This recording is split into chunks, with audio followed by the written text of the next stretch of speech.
Moscow under attack, largest drone strike on Russia. JDVance'sCousin, who fought for Ukraine, reveals how Russian troops shot each other and how Russian terrorists preparing to storm Sudzha in Kursk region. The latest news next.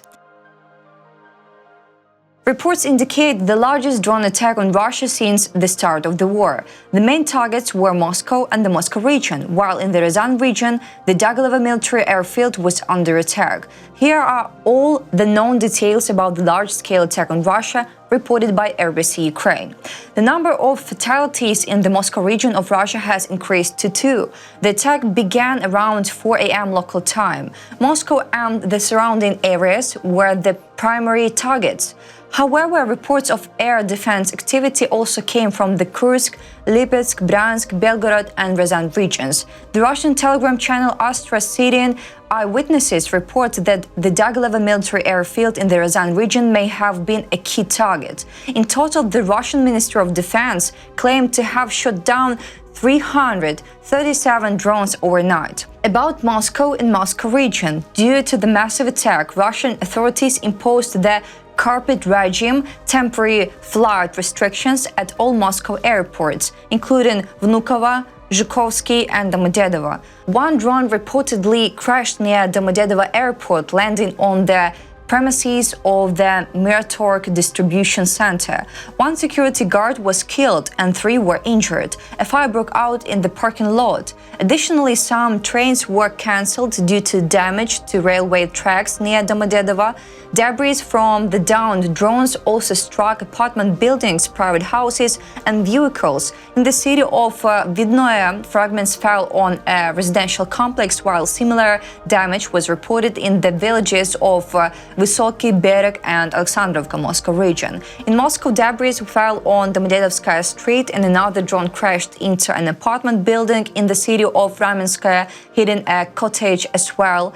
Mesh reports that drone fragments also fell in the forest park in the Kapotnya district of Moscow, where a Gazprom neft refinery is located. Moscow Mayor Sergei Sobyanin spent most of the night informing residents about the so-called downing of drones that continued to approach the city. According to him, 74 UAVs were allegedly shot down near Moscow.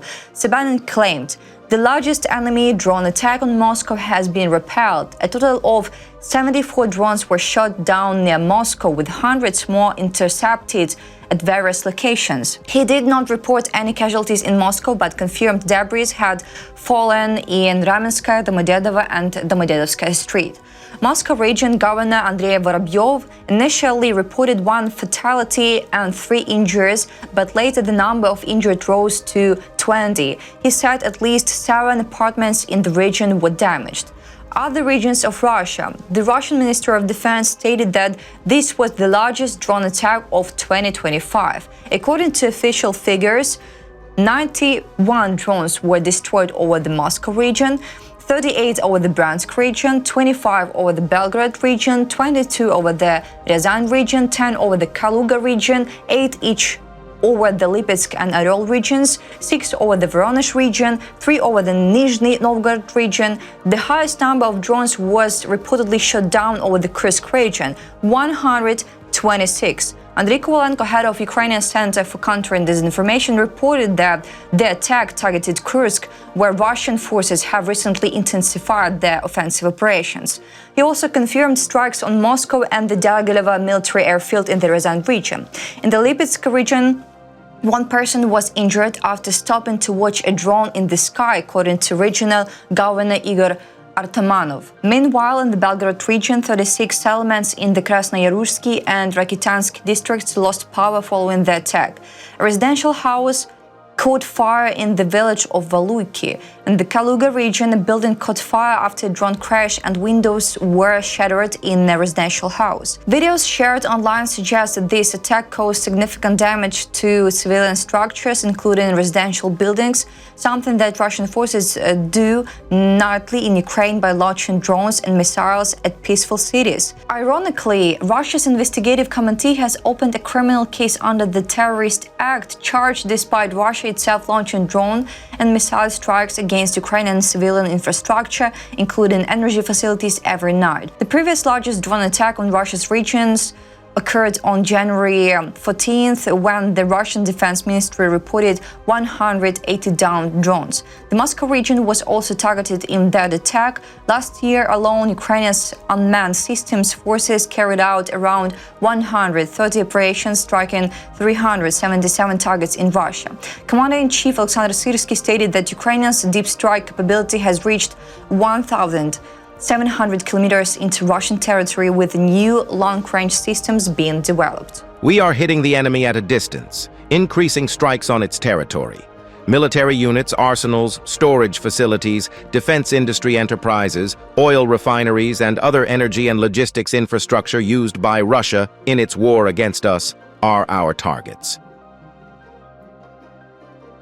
The cousin of the US Vice President, Nate Vance, said that he saw with his own eyes how the Russians shot their military who wanted to retreat. He saw this during his stay in Ukraine, CNN reports.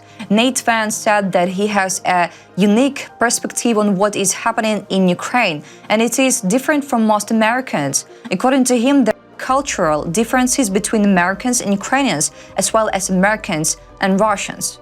I think if you try to deal with Russia through an American lens, it will come back to bite you. They don't necessarily think like we think.